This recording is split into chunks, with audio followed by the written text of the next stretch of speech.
Welcome. My name is Barry Merrick. I'm founder and CEO at Ivy, and it is my absolute pleasure to introduce all of you today to Eric Koester. Eric, welcome. How are you today? I am great. I'm excited to be here. It's so exciting to have you here. This truly is the conversation I've been looking forward to a lot since we spoke in 2021. We're going to be discussing how all of us can write and launch a great book in this new year. And Eric is an ideal guide for all of us. He's a professor at Georgetown and the founder of the Creators Institute. And his award-winning book creators community program has helped more than 1,000 first-time authors, many of whom have won national awards for their work. So Eric, as we dive in, I'd love to start by asking you, what's the vision that drives you and what's the change you're looking to make in the world? It's a great question. I mean, I think for me, when I was in my 20s, I had this really random, unique opportunity to write and publish my first book. And it kind of, it changed everything. I mean, honestly, I can look back at it and see the impact it had. And yet I realized like I tried to quit doing it about like 20 times along the way. And I was saved by people helping me and supporting me. So I realized this was a powerful thing for me. And I wanted to basically help less people like fail and struggle at it. And so that was really what the big vision is. I said, about 3 years ago, I made this personal goal around this time. I said, my goal is to help 10,000 people write and publish their first book within 10 years. And we're on track. So that's kind of exciting. Excellent.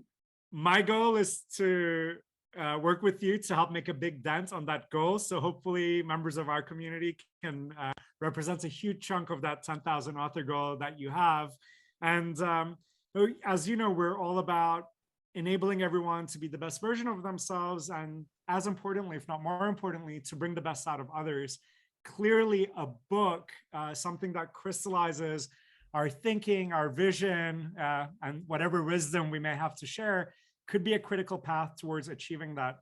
I'd love to hear your thoughts though, having looked at all these super successful authors who have published great books and working with so many first-timers. What would you say is truly at stake here for those of us who think, you know, writing a book is a good idea, we want to do it, that's why we're dialed into this conversation. Right. But what's really at stake here, the difference between doing it versus not to do it? What's to gain and what's to lose? Yeah, I mean, so first off, I mean, I personally know it, a book changed my life. It changed this kind of inflection point in my life. And I think part of it certainly is there is this legacy piece of it, right? I mean, there's something that like having something physical on the shelf that you can look back to, that we can remember, that you can see. I mean, I get a little joy when I see my daughters picking up and flipping through this nonfiction book I wrote because I know that it means something in that one. That's the first part of it. But also what's interesting is, so my research focuses on sort of success and standing out today. It's interesting. I did a big research study with a research assistant of mine, and we looked at the Forbes 30 under 30. So there's about like 6,000 or 7,000 alums of that. And so, obviously, what did it take for them to make that list? And all kinds of things behind it. But what was most interesting to me is about 80+% of them all had some kind of a substantive creative project on it. And it wasn't just books, but books were a lot of them. And so I think that today, the power of a book is that it certainly does help us stand out, differentiate. And, again, there's something permanent about having something of that heft, of that worth. And, quite frankly, I think there's probably a lot of people on this list or in this group here who've been meaning to do it for a while. I mean, ambitious people want to write books, and yet 98% of people, when they start writing a book, will fail. And so I think there's a lot to it to do it. And let's as we get into the specifics, tell us though, what would we lose? So for all of us who know we want to do it, but as we know, there's a chance that it may just not happen. Sure. Or it might be a half-assed effort that doesn't result in the outcome that we're looking for. Share with us, when you see like the difference between like those who have done it versus those who haven't, above and beyond legacy, what are the different ways in which we could win or lose by doing this or not?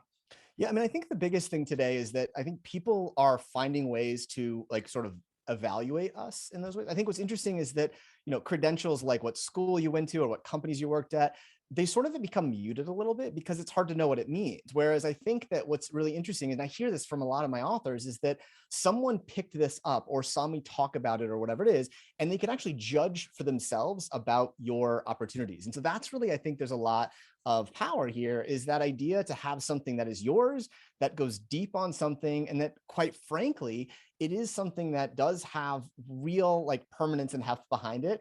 People say you can't judge a book by its cover, but you sort of can. When someone has a book, it does signal something. And in fact, it's what I find interesting is 81% of us have a goal of writing a book at someday. And yet the vast majority, like 90% of people, fail at it. So when you do it, you will be in the very elite air who have done something that most people who are ambitious want to do, yet most people who are ambitious have tried to do have not been able to do it. Based on what you said, it's almost like another degree, what that would signal. And actually, in a lot of degree programs, you have to actually put out a thesis, like something that you produced. This is almost like a PhD of your life, or PhD from your life observations. Something that you can signal to the world. And also, I think implicit in what you said is, it also helps crystallize our knowledge, our views, the things we have to share with the world. So it can really help us scale our impact, similar to a singer scaling through a record, right? It's a way to scale our thoughts and process to get into a lot more people's hearts and minds.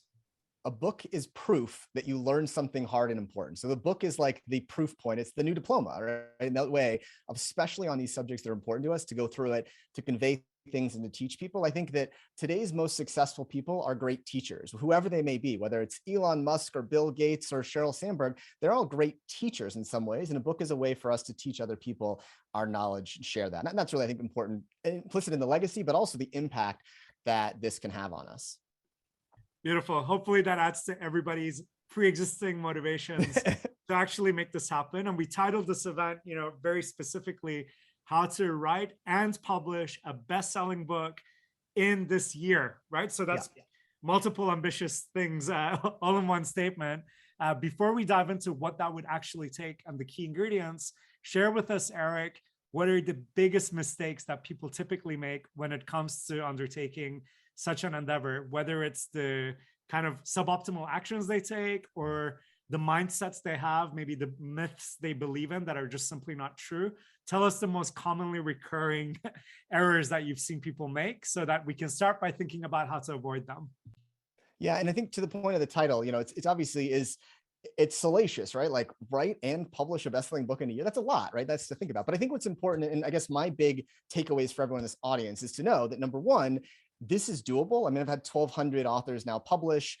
So it certainly is doable, but it's also worth doing, right? I think that's the other part behind it, is I think that a book is doable and worth doing. So I think the first thing that I will tell you, and this is was something that I learned a lot, is that most people, when they start a book, they think of it as an individual endeavor. I am writing a book. But the reality is that when you talk to most successful authors, they all start by talking about other people. They talk about this writers group they were a part of, or this sort of this collaborator they have, or these friends of these circles. So I think that's really the first one. Is I always tell people the single thing that I've learned probably above all else is that writing is not something you do alone. You do the actual typing by yourself, but you don't write a book alone. You build this kind of community around you. And that's probably the first thing that I found, is not writing alone. Excellent. What are some other mistakes above and beyond trying to do this all solo in some dark room and then unleashing it to the world? Yeah. What are the other big mistakes you see? I think the second thing that I would tell you that is another mistake is that people try and figure out all of the table of contents, the outline, the structure of the book before they start. So what I would say in this way is that people try to figure out what the book's about before they start writing.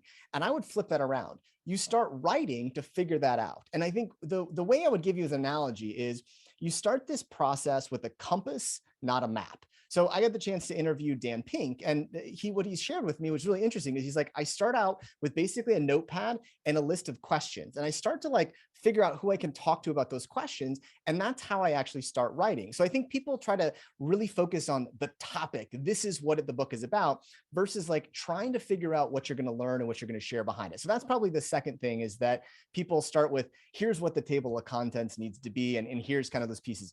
The third one, and this is particular for nonfiction books, but we'll talk about fiction as well. For nonfiction authors, they think that it's all about these unique knowledge points. Like I've got to have all this stuff. I'll tell you something really interesting. So I studied over 150 like best-selling books from Start With Why by Simon Sinek and Tim Ferriss's books and everyone in between. 80% of them are driven by stories. And so if you want to write a great book, you want to learn how to identify and tell and share and teach through stories. So that's really the third one, is they're driven by stories. And then maybe the last point that I'll tell you, the biggest mistake here is that people spend a lot of time thinking about like, is my book going to sell 1 million copies, or am I going to be a big one behind it? And what I'll share is really interesting is that books don't go from 0 to 1 million. Instead, there's these phases, and we'll talk a little bit more about it. Really, like the key thing behind a successful book is you want to think about a small group of people early on, and then building those first 200 fans and friends from your influencer, you know, kind of your spheres of influence, and then having them help with word of mouth, get to 1,000. And then from there, the story that I often tell, that I think one of the books that I think people often point to as a favorite of theirs is Simon Sinek's book, Start With Why.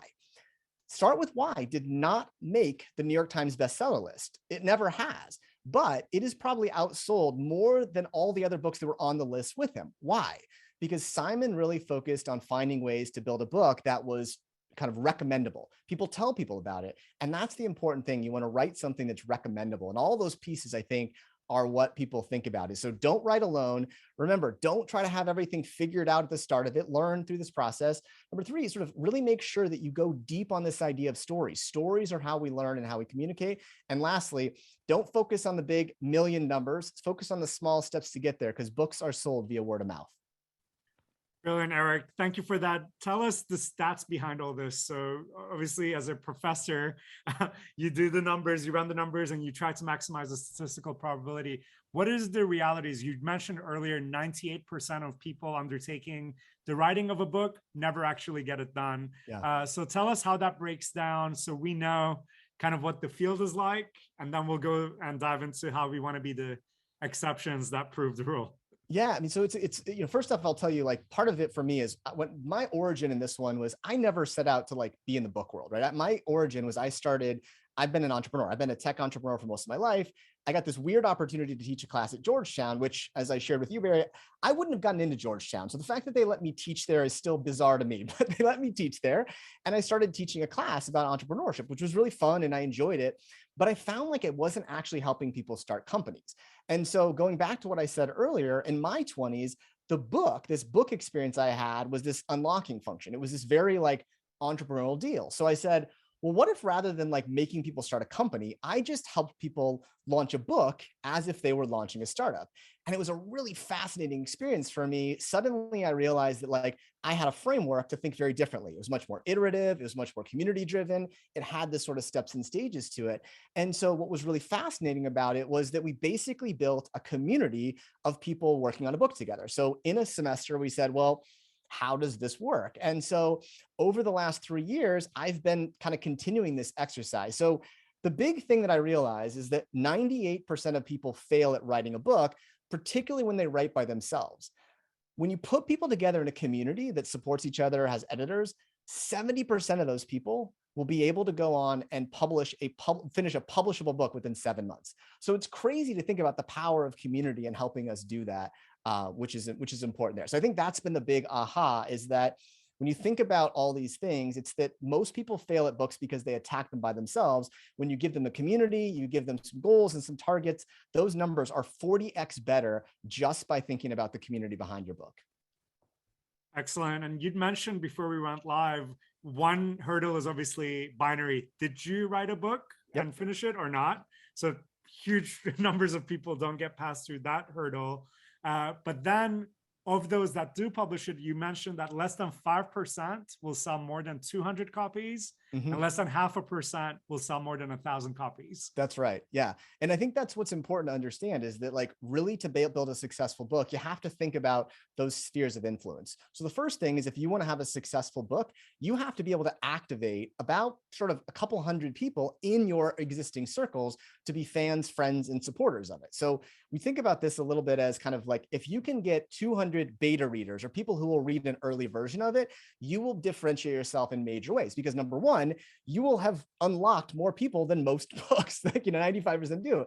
And then what's interesting about that exercise of building that first community of a couple hundred people, well, they then become your word of mouth, and they tell other people to get you to that 1,000, and then it spirals from there. But that's a really important thing to think about. There's almost these unlocking phases. If you want to get to those big numbers, it's 200, it's 1,000, and then from there, the flywheel really starts, and you've got a real opportunity to make your book a big success. And just so we have the added milestones, Eric, so we've got this for all of us who, it's a business leader audience, right? So on the one hand, we're going to talk about what it takes to actually get a book out. But then from there, to ensure its success, you're saying a milestone is 200 people, the initial, then getting to that 1,000 people. That's right. And then from there, how many units sold in a concentrated period of time would give you a chance at getting on the big bestseller list? Yeah, so the New York Times generally is around somewhere between 10 and 15,000 units sold in a week. So if you have a, if you do a pre-sale campaign, all those units would count in your first week. So that's about what the target is.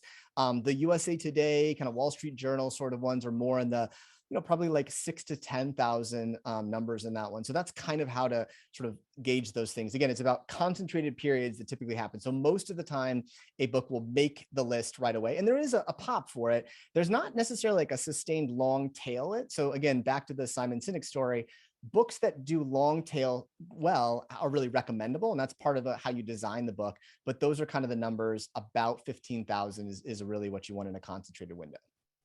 All right, excellent. So now that we've talked about why it's worth undertaking this endeavor, what are the mistakes we need to avoid, what do the metrics look like, let's really dive into if writing a best-selling work were a recipe, what would you say are the most critical ingredients that go into that recipe? So in a startup terms, like for the product itself, the deliverable itself, to be strong enough to generate these kinds of sales, and most importantly, the impact that we want it to have, what are the key characteristics the work must have?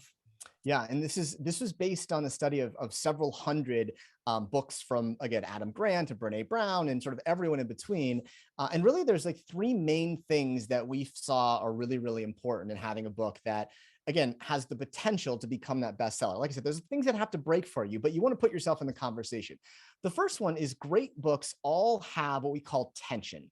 Now, tension is sort of the best thing to say is like it's an unconventional insight. It doesn't have to be the only sort of way, but you have to say something that's a little unconventional. And the way I would sort of position it to you, if you're thinking about a book idea, is everyone or most people seem to think this, but based on my research and my experience and my knowledge, I think something else. So it's kind of unconventional. So the first thing is great books have tension, and they really, really nail that thing, and they make sure it's that way. For many of you who've seen the book, Mark Manson's The Subtle Art of Not Giving an F, his idea is that basically everyone thinks you need to care more, and he says success is about caring less. That's an unconventional insight. Adam Grant's book, Originals, says everyone thinks that originals are risk takers.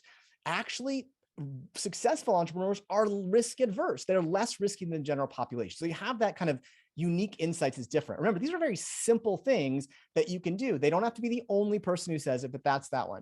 That's the first one, is that tension. The second one is you have to be a good storyteller. And that's the really important thing behind it.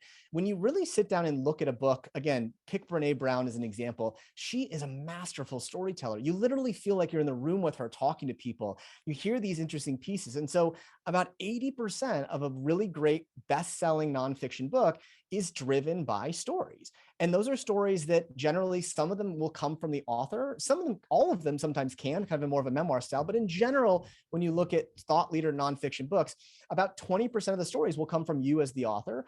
40% will come from people you interview, and 40% will come from research you do. So stories are really, really important. And then lastly is you really have to have this early iterative feedback loop. And that's what I mean by these early 200 beta readers. That's a really important thing, that most of the time successful books have been given to a small community of people who give you iterative feedback so that you can hit those things. It's literally that last 5%. You might have really great tension or really great kind of, storytelling structure, but when you get it in the hands of real readers and they can be like, oh, have you thought about this? That's the thing that makes books really, really grow and go in that way. So those are really the three big things that we found in common across all best-selling books. Brilliant. So we've got tension, emotion, and network, right, as three key ingredients. So let's go through those again. Let's just spend a minute on each. Tell us a little bit more about this, starting with that original tension, above and beyond just all of us endeavoring to write an answer to the prompt. What's something that everyone else thinks, but you think differently? Above and beyond answering that question, what else could really help us come to exploring and figuring out what the most powerful tension is that we really want to address and that we'd enjoy addressing? So I'm going to give you, as a professor, I'm going to give you all some homework here. So this is some homework for you. So Barry just prompted me to do it, and I'm not afraid to do it. So for all of you at home, here's what I want you to do. Most of us have something that we've thought about from a book. And the challenge that most of us start with is we start saying, all right, fingers on keyboard, I got to start writing. No writing. That's the first rule right now. So none of you are going to write to help you figure out your tension. Instead, what I want you to do is I want you to go out and start to spend some time on YouTube and podcasts. And here's why these are so important. I want you to go out and I want you to listen to other people telling their stories. And here's why it's important. Part of what's out there is you need to have a good sense of what everyone thinks in order to figure out what's something that's a little bit countercultural or unconventional behind it. So the biggest homework I would give to all of you is to go out and, again, pick a general area you're exploring and see if you can find 15 to 30 interesting pieces of content that relate to the topic where there's a story to it. It could be someone who you find giving a really interesting interview on a podcast, or it could be someone giving a TED Talk or a panel discussion or a long form article. Whatever it is, focus on first person accounts of things. And that's really the most important thing. Now, what happens from that is we're actually learning. We're really listening and learning. And what's going from these ones, if I were to give you anything from that one, once you've got your list of 50 to 20, is I want you to focus on writing one paragraph about it, whatever you found, what was interesting about it, what struck to you. Now, what starts to happen from this exercise is, number one, your knowledge goes from a base level knowledge, goes way up into this point where now you're suddenly at this point where you've seen what you like and what you don't like. And suddenly these things you'll start to know what is the conventional wisdom and what are these interesting people thinking it's unconventional. That's where you start to hone in on, start going deeper and deeper. So before you write a book, I encourage everyone to find 15 to 30 pieces of content that speak to you and begin there. And just to make this super, super tangible, Eric, it already is, but to take it one more level. So you'd recommend these 15 to 30 pieces of content to be relevant or related to kind of what we have in mind to write about, and even if we're not totally sure, but it's in that ballpark. Yeah. And then you want us to, in that paragraph, share a mix of what seems to be the common approach, what seems to be counter, and then maybe identifying, where we might be, what's the most counter cultural thing that we can come up with that maybe they're not already saying, or it seems like a minority opinion. And I would even say, don't even overthink it that much. Just write notes about what spoke to you, because part of it is you're going to find these patterns as you go. I think the biggest part in all of this is you kind of just need to give yourself time to explore. I think people who are ambitious know things and they think I should write about what I know. And what I'm sharing is you want to take that topic and just go a little bit deeper so you can start to get those patterns building. Our brains are really, really good. It's actually called, there's divergent thinking and convergent thinking. So divergent thinking is expanding upon the idea. And that's really what's happening scientifically. Our brain is starting to expand at all these things.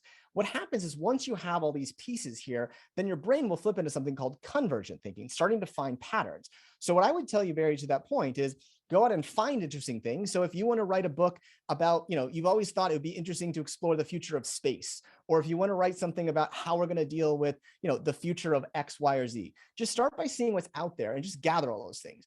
Then go back to them and you'll start to see how these really interesting patterns, you're like, oh, interesting. Like this part of the world here is where I want to go into. And now suddenly you've got so much more. You've got a bunch of interesting content.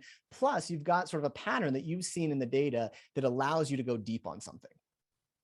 Brilliant. And I can see how this parallels a lot of the work that you do around startups, right? Knowing the marketplace, what's already out there, because you're not writing in a vacuum and you need a differentiated product. That's right. That potentially creates this pattern recognition and gives a new synthesis, or it's a counter to some of what's out there to give a different voice. Very powerful. And I'm sure many, if not everyone on our audience, it would also be interesting to look back at what have we been reading and listening to, because we're clearly interested in those things. And often when I'm sure we're listening and reading, there's more we wish oh, what was more that we could have found out from this person, or what do these things have in common if they're different from each other? So now that we've got that tension, homework, thank you for the homework, Eric. I'm not a big fan of homework usually, but this seems actually like a super fun one, especially It's a fun one, right? Yeah. Other friends or others who want to write a book. Now let's cover emotion and network real quick. Yeah. So you talked about, for emotion, stories that elicit emotion. Many of us have read, the hero's journey approach, and then maybe had some of our, it's a little sad when you realize, oh, wait, Star Wars and Matrix and Lion King, they're all following this one formula. Tell us a little more about, like, when it comes to really driving that emotion above and beyond, finding that vulnerable emotional way to tell stories. What are most critical do's and don'ts when it comes to leveraging emotion?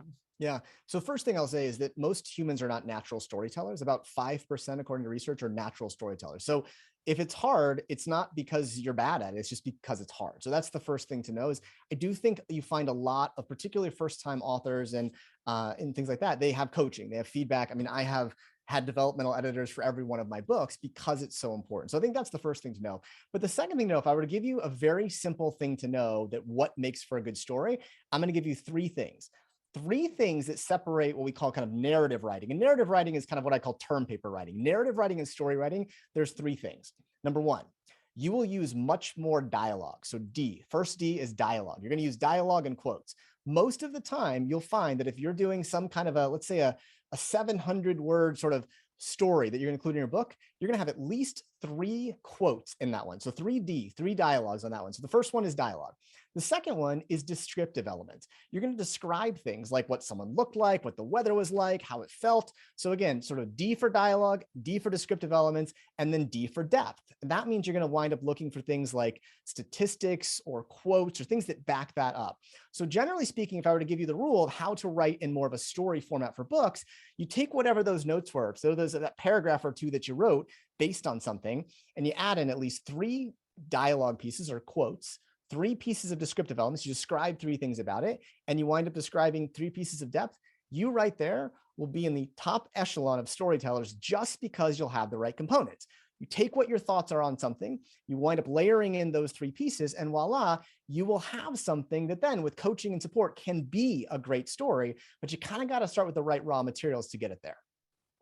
Brilliant. What you just said, so the dialogue, descriptive element, and depth, this is something like that you'd want to do, like, obviously, ideally, I mean, I'm just trying to think, like, it's very ambitious to try to do it in every paragraph, right? So in a book kind of context, is it like every chapter, every subsection within a chapter, or every like key new point you're making? Just so you give us a bit of, because I love it's a great one. So I'll give you a little bit, I'll give you some more, I'm going to nerd out on you a little bit here, all the book writers here. So this is about a nonfiction book. So let's use a nonfiction book here. And let's just say, for this standpoint, a couple of things that people ask is like, how long does a nonfiction book need to be? So I'm going to give you those stats to break it down into the elemental pieces. So typically what you'll see is that when you look at best-selling books from nonfiction or from first-time authors for the last 20 years, they wind up clustering between about 205 pages and 265 pages. So that's about a 35 to 50,000 word book, right? So just those numbers again for you, 206 to 266 pages, about 35 to 50,000 words.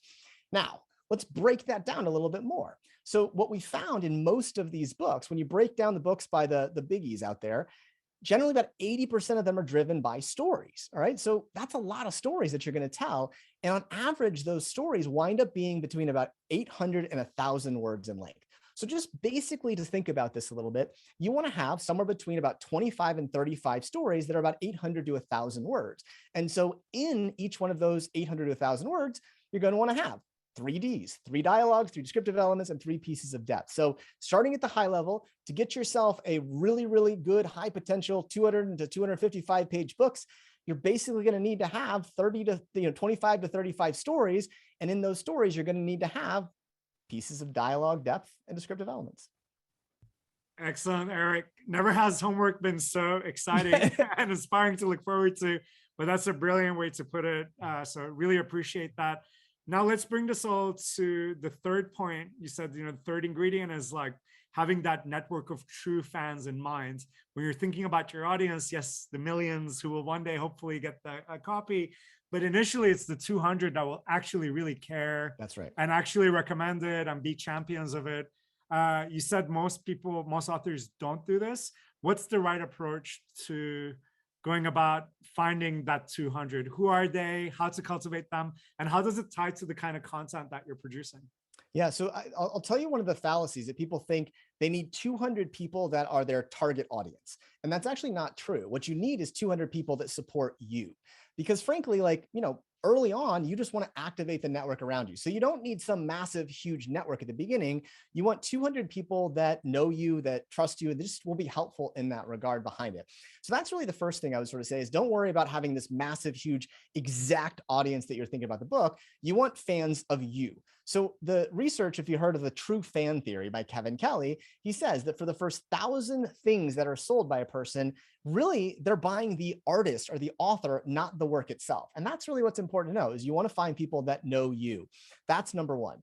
Number two, you want to share with them something that essentially is a complete something. And so what I mean by that is like one of the things that I just discourage people from doing is sending out sort of messy, small pieces of it. I recommend finishing a draft within about 5 months. So again, Stephen King often says you'll finish a draft manuscript in a season. So I kind of subscribe to the same thing. In a semester, you should finish a draft manuscript.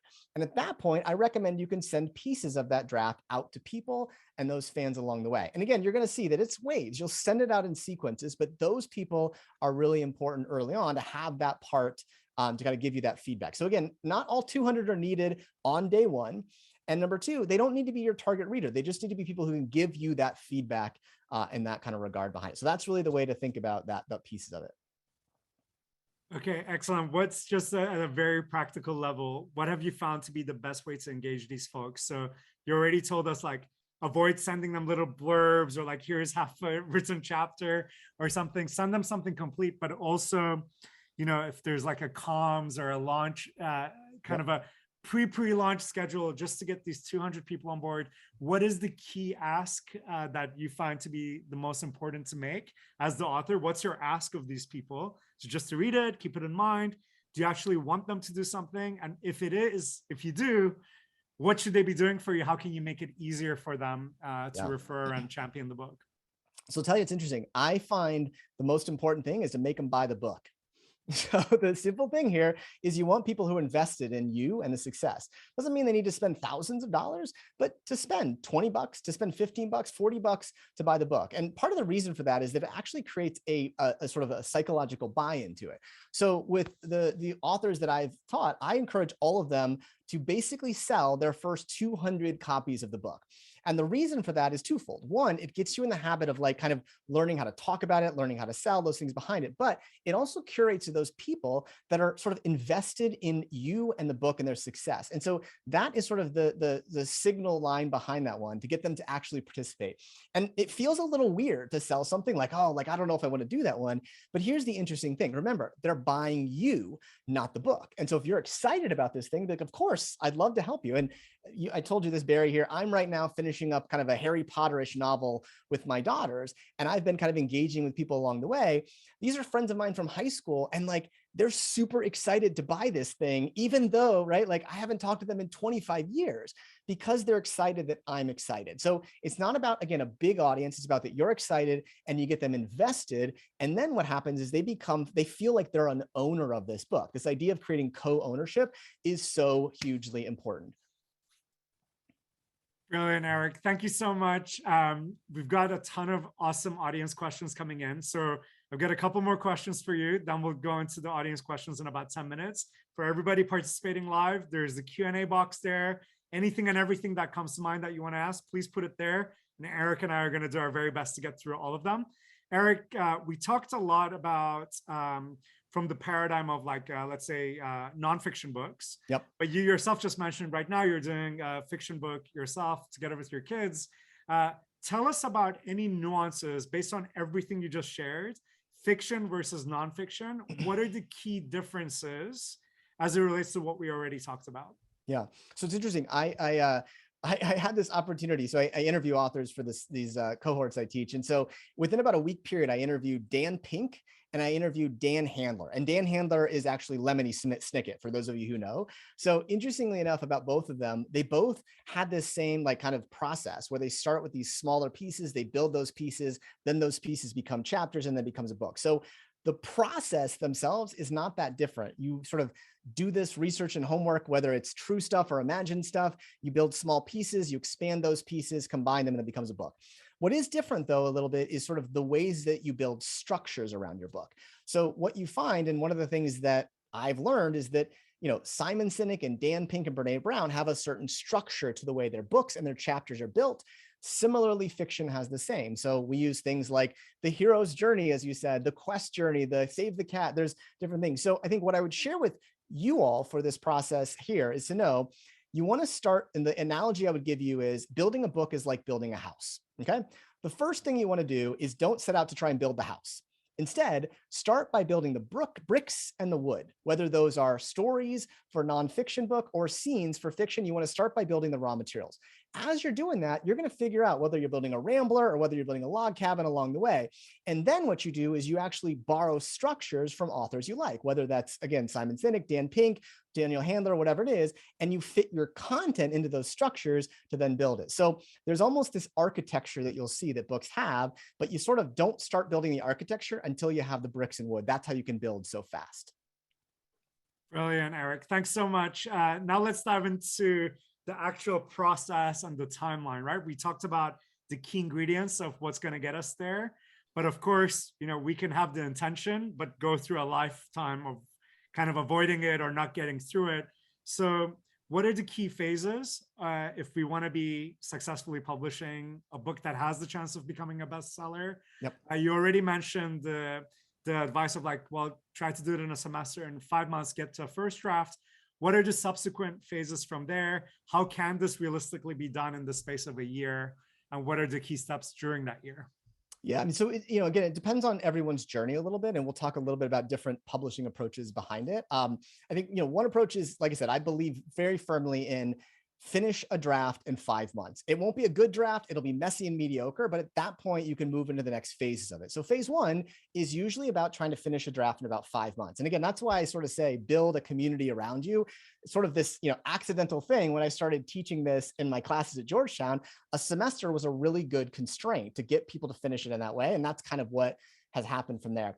The next phase is really this idea about kind of this audience activation phase, this beta reader phase. So you take your first draft and get it into a finished sort of next version of that one. And that's really what, most of my authors will do, is go through kind of a structured revision and pre-selling process behind the book to then be able to publish at the end of it. And then from there, the next sort of 5 to 6 months is really about kind of building more on this word of mouth sort of process behind it. So I think that's kind of the ways that I think about it, is you should be in a position to have a book that, again, is well built, but not perfect yet, within about 5 months.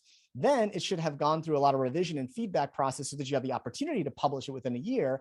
If you need more time or whatever it is, totally understandable. And then about 6 months of pretty dedicated effort around unlocking your audience, sharing, getting things out there, you'll be in a position to have pretty big reach. So if you think about the stages, it's basically from 0 to 1 in about 5 months.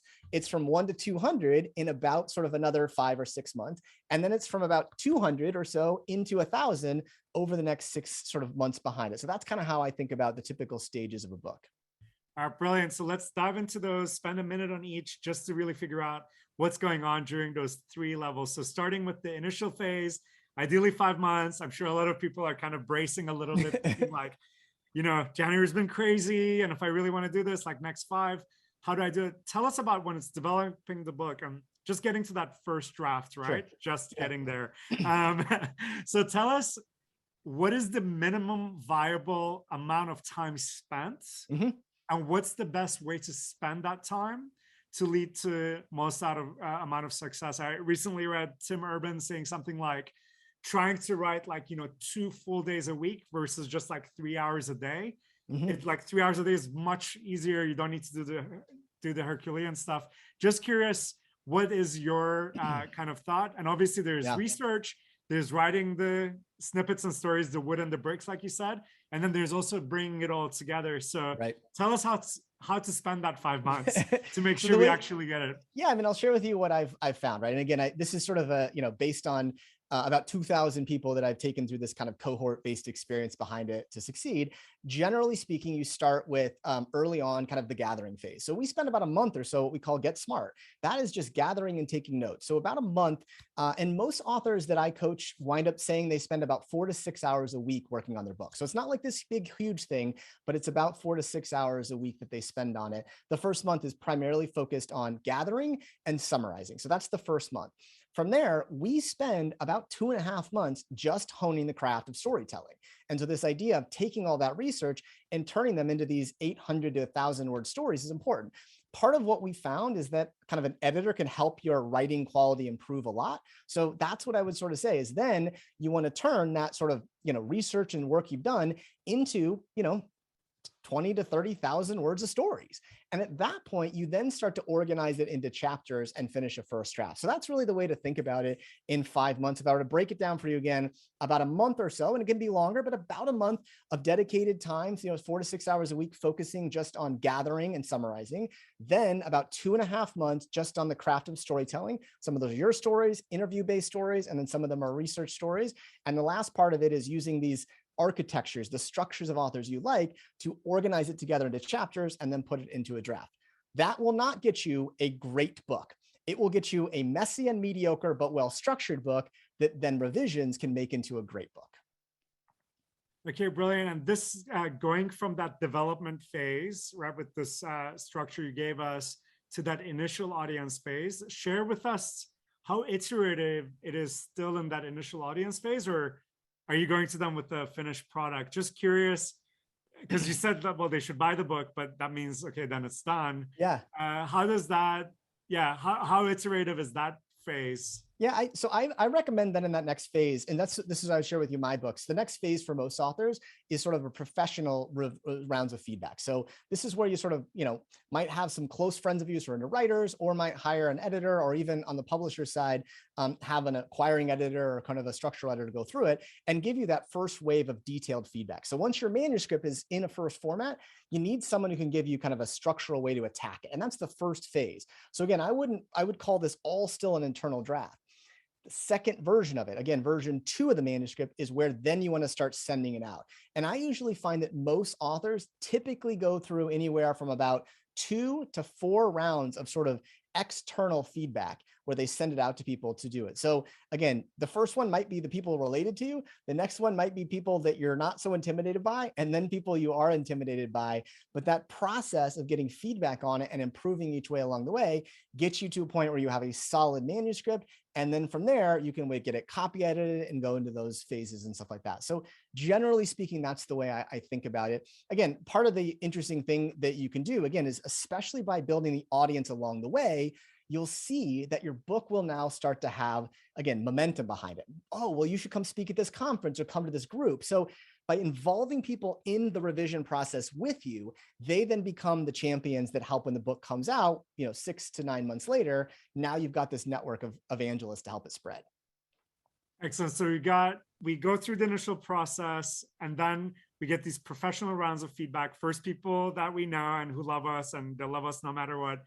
Then those who we don't know, but they don't intimidate us. And then finally, the really kind of very, very serious, kind of professionals, I guess, who are going to probably spend a very precious amount of their time on it. So you want to get it right. So is it only after this that you go to the 200 fans, or are you actually already going to them? Yeah, I think you're phasing it through that one. That is the 200 fans along the way. So I would actually say you go to the 200 fans once you have a first draft. At that point, you are in the point where it's just a process now to get it published and make it great. But once you get to that first draft, then it's a process to get it out there. And again, I think what you'll see is it's just a process to make it great. But you're sort of, once you flip from it's sort of 0 to 1 at one point, then you want to be thinking, actively focusing on how am I going to have an audience for this thing? That's the mistake that a lot of authors wait on. They wait to sort of share this publicly, even with those 200, until the book is done. And that's ultimately the process that you need to sort of go into. Okay, perfect. We're going to dive into the audience questions. I already see a ton of the questions are about the last question that I was also going to ask you. So we'll kind of transition to audience right after this one. But essentially, a lot of people are asking about really that expanding the audience phase. Yep. How do you go from the 200 to the thousands? And how do different methods of publishing, how does it differentiate basically depending on whether you're self-publishing or not? Like self-publishing, traditional publishing houses, hybrid, and so forth. So if you could give us an idea of that last expansion phase plus the relationship with external parties, that'd be awesome. So the first thing I'll say, and this is an important thing to know, is that there is no publisher who will be able to help your book succeed. So publishers are not in the marketing game, just to sort of understand behind it. And that's why it's so important that you as the author understand that kind of authors drive successful books. If you think about it, authors unlock communities. Again, Simon Sinek's book was a success, not because his publisher did something, because Simon was really good at kind of getting himself in the TED community and things like that. There's really this thing behind it. So that's the first thing there, is I would just sort of share it. It really, choosing a publisher is not about a marketing game. It's just about a strategy play that you have behind it. So I think that's the first step here in these things. I think there's two types of publishing out there. There's what's called publisher-owned publishing and author-owned publishing. Publisher-owned publishing is sort of the way you've traditionally thought of it, where they own the book, right? So again, if Penguin signs you, they are the owner of the book, the IP and everything. They wind up giving you 10% or so of the royalties, and you keep 90% of it. So generally what you see in the market today is that publishers today and the publisher-owned publishing are looking for an author to have at least 30,000 people on their email list in order to get an agent or even have to play in it. So the key thing to know there is there's kind of this threshold. If you don't have that big of an audience, I wouldn't spend a lot of time trying to get in their door. Instead, I would sort of think on more of the author-owned side of things. So that's kind of the threshold, about 30,000 people on an email list. That means they know that there's a buyer community that you can likely activate. On the author-owned side, there's really like two different main approaches. There's self-publishing and there's hybrid publishing. Hybrid publishers do a lot of the same functions that do traditional publishers. They just don't take ownership in the book. So it's more like you pay for the services to get what you're looking for in those ones. I think the biggest thing to know about the side of these things there is that what you're really trading off on in some ways, first off, if you can even get traditional publishing, you're basically trading off of this idea of speed sort of versus, kind of credibility. So, a traditional publisher is going to take multiple years to get into. And again, there's like an economic trade-off you into it. There is some potential argument that you could wind up selling more behind it versus, the author-owned side of it, you have more control and agency. So for most entrepreneurs, most sort of business folks behind it, again, typically the timeline to get a book out there, if you can get in the door, you have to have that threshold that is about 3 to 5 years. And then from there, essentially what you have to do at that point is still do all the marketing yourself. So that's why you see this move towards much more of the author-owned side of things, because the economics are better, right? You own the book and you wind up the speed behind it works there. So that's really the things. I think that's kind of what's important. No matter what you do, period, end of statement, you have to build that first 200 fans so they can help you get to 1,000, so they can help you spread beyond that one. But that's the mistake people make, is they think from 0 to 1 million, and they don't realize these steps and stages are very much controlled by the author. No one will help you get to 1,000 but you. At 1,000, there's other things that can happen, but you sort of have to get to that 1,000 first before it matters. Brilliant, Eric. This has been excellent. Diving straight into the audience Q&A now. We have many of them, so we'll do these quick fire style, 30-second to 1-minute answers, and we'll do our best to get through. The first one, which is a perfect segue from what you just said, is by Susan Bedford, who asks and says, would like to hear some good tips for marketing your book. For example, is it worth hiring a publicist? And what's the most effective tactic to getting buyers to grab a copy? Great. So a couple things I'll say. I think publicists can be really good. Publicists are good if you have 1,000 to get to beyond that one. So generally, once you've sold 1,000 copies hand to hand, then go there. I would say what I've learned from authors is probably the best thing you can do for yourself is hire a decent intern or a really strong sort of virtual assistant to get you from 0 up to 1,000. The most important things that happen to get from 0 to 1,000 are hand-to-hand, one-to-one sort of types of things. And so the biggest, simplest way you can get people to buy your book is to send them a personal note and ask them to buy it, especially from 0 to 1,000. That's the way to get there. At that point, there's other fun things to do. Again, that sort of stuff. But an intern who can help you get on podcasts, an intern who can help you reach out to press, an intern who can just make one-on-one asks for you, that's the most important thing from 0 to 1,000. Excellent. Thank you, Eric. And thank you, Susan. Next up, Wesley Cullen asks, what makes a book, quote unquote, really recommendable? Great question behind it. Again, those sort of two things. The first thing that we talked about is number one, really recommendable means a very clear way that they can say your tension to someone else. So if they can say, Mary, everyone seems to think this sort of thing behind it, but I read this book and they show that you could the real way is this. So the reason they're recommendable is that the tension is so clear and reinforced so many times that it's very easy for someone else to say. Again, go back to Simon Sinek's book. Why does start with why work? Because they can say, well, most people start with how, but Simon says we should start with why. And that makes it something in one sentence someone can recommend it. That's the first thing. The second thing is then they can tell a great story from the book. Oh, in Adam Grant's book originally, he tells this really interesting story about the Warby Parker founders, right? So those two things, that someone can tell your tension in one sentence and they can retell a story to reinforce it, those are the two things that make recommendable books. Excellent. And for those grappling with how we could also do this for our businesses, feels like the exact same formula could work for referrals in general as well, right? Can people clearly articulate the unique way you're solving a problem? And can they tell a story about how you do that? So excellent, Eric. Thank you so much. We'll continue here fast-paced. Greg Steinberg says, I'm an anthropologist and submitting my PhD at Oxford, focused on cannabis legalization and commercialization. I'm keen to turn my thesis into a book targeted for the mainstream.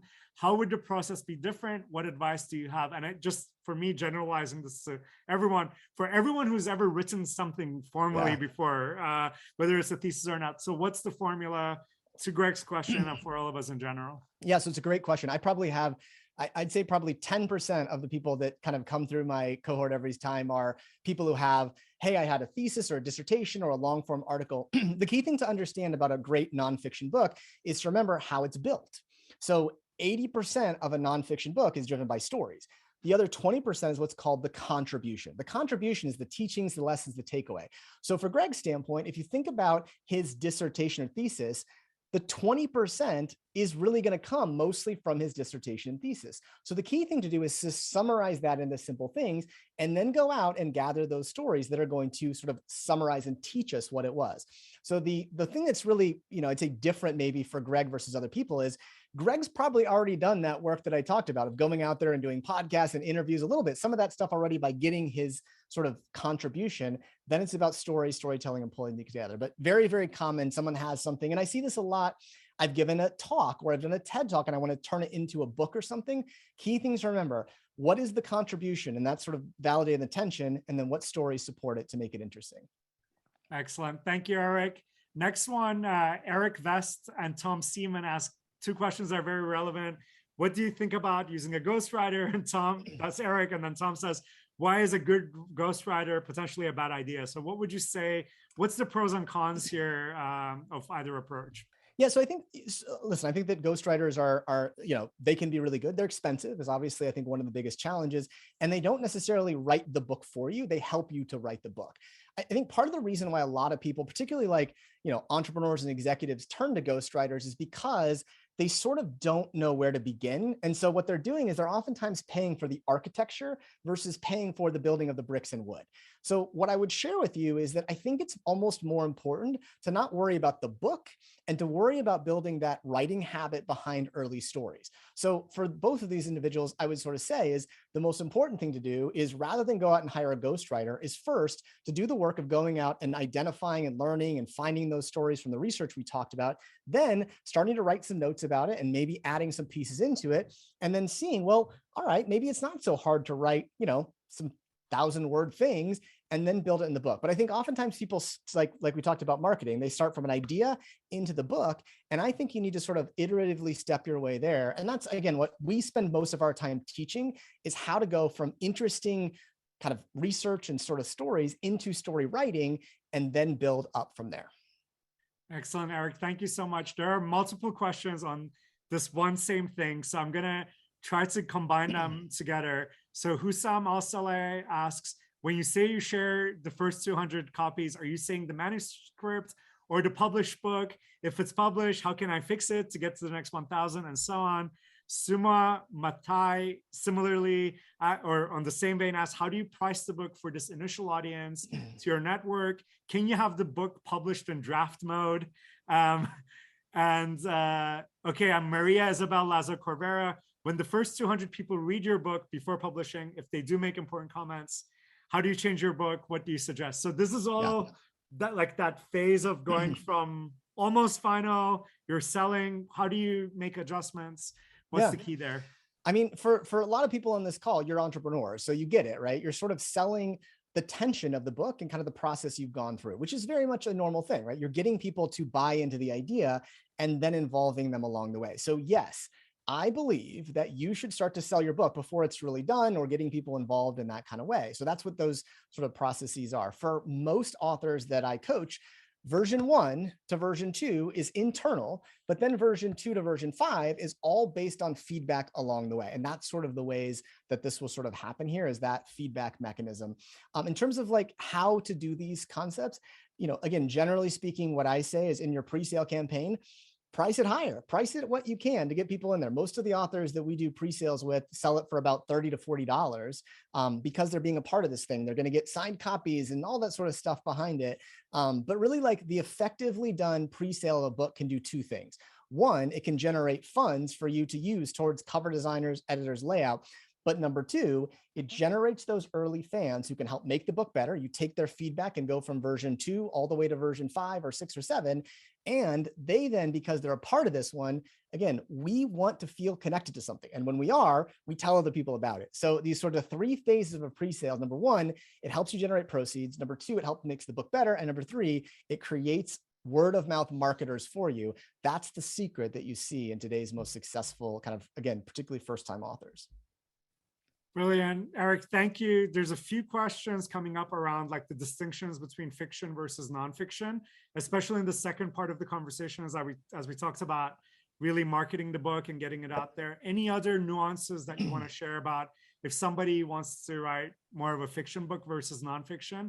Anything that's different in this marketing phase and this growing expansion phase, even the draft refinement phase? Sure. Yeah. I mean, so I think the biggest thing to know behind it is that I think that, it's just, again, this iterative approach to it sort of plays the same way. So, I've had like 18 National Book Award winners that are sort of novelists or memoirists. And again, the process sort of looks the same behind it.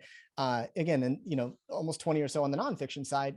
The key thing to know behind it is that I think many times what stops people from finishing the book is thinking how big and massive it is versus these small things to build there. And that is just, again, different language that you use along the way. So again, if I were to share it back in our words we used, it's sort of the bricks and woods are a little different, right? One person might be having bricks that are red bricks, and the other person might be using gray bricks. They're just different words. And then again, the architecture looks a little different. So again, Dan Pink uses a different style of architecture for his books versus Daniel Handler. So that's the sort of nuance behind those ones, but the process looks remarkably similar. In terms of the marketing, again, what I would say is an interesting thing is that I actually find that nonfiction authors are harder on themselves about finding a niche audience. I need to find a target audience to be my early readers. I think what fiction readers said is like, there's a lot of people who just like to read fiction or just like to read memoirs. And so I think that's the important thing is that to remember in this one is that in both cases, a lot about building a successful audience is remembering people are buying you, they're not buying the book. And so a lot of people that might not necessarily have, you thought are big fans of, this novel idea you have, they didn't know they like dystopia. Well, if you ask them, they may. And that's kind of an interesting part behind that process. All right, excellent, Eric. We have a lot more questions. I'm going to just group it into 2 final things that I think I'm picking up across the board. So there's a lot of questions about like specific modes of marketing. So Andreas Schweitzer is asking about LinkedIn. If he has 14,000 followers on LinkedIn, what should we keep in mind about that? Joe Giesman asks about podcasts. Is that a smart idea? We've got one more person who I will come back to their name, but asking about book summary services. Is that really a good way to promote? So if you were to just talk about like the different channels, obviously there's Amazon, but when you're talking about other ways to get publicity for your book, what are the key boxes you might want to check? Sure. I'll give you a really interesting quick anecdotal story that I think will help people understand it, is why, again, I'm a big believer, particularly early on from 0 to 1,000, most of this needs to be done about kind of this sort of sales approach behind it. Once you get beyond there, podcasts are really interesting, all that sort of stuff, but they're all built on this idea of, is your book now can be easily recommended. So I had interviewed Alan Gannett, who's the author of The Creative Curve, on this, on sort of for my students. And I asked him about his book, and he said, did really well. It was a nonfiction book. And he said, I said, well, what was your secret? And he said, well, I'll tell you something really interesting. So a lot of people think a lot, I'm a marketing guy. He's got a big audience on LinkedIn. And so he posted his pre-sale campaign on LinkedIn and said, hey, buy this book. And so, okay, 500 people liked or commented on that post, which is amazing, right? And he said, and I said, well, that's really awesome. He's like, let me tell you the really dirty secret here. He's like, of those 500 people, only 5 of them clicked on the link and bought the book. Right. So that's why I think book marketing is really hard, because we're busy. That sort of stuff doesn't work. He's like, but here's what I did. I then sent all those people that had liked your comment a personal note. I said, hey, I'd love for you to buy this book. Almost 200 of those 500 people went and bought the book. And so what I think is really just important behind it is that people, again, once you get past a certain stage, I think then marketing services and podcasts can really work. But a lot of this idea of a book is this one-to-one sort of thing, particularly early on. Write a book that's recommendable, do the one-on-one stuff, and then eventually they will be the best word of mouth. The best thing you think about is marketing is, can it amplify the word of mouth you already have? And that comes from sharing what people said about it, positive reviews, stuff like that. But it is this idea, I think, that people think there's a marketing strategy. I always think about it as a word of mouth strategy. That's what makes books really pop. Brilliant. So first things first, make sure it's recommendable, and then you can amplify that recommendability. You got it. Once you have the initial audience. All right, Eric, final question. I really appreciate all the incredible insights you shared. We have multiple individuals asking. So Stacy Shadivi, Eric Fernandez, that's asking about, you talked about the importance of community. What's the best way to find these communities, to write with people, how to get involved with them?